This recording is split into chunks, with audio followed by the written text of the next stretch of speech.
Jennifer McDonald from Engage One-to-One, and we're going to discuss how to block somebody from a photo album on Facebook.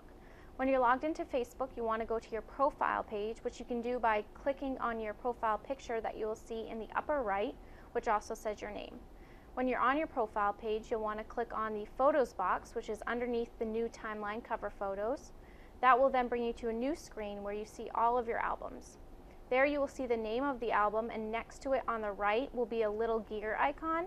You want to click the gear icon and there will be a drop-down menu where you can edit the settings for each album.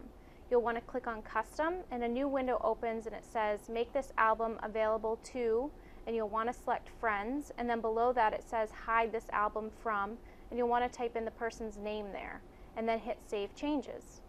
I'm Jennifer McDonald, and that's how to hide a photo album from someone on Facebook.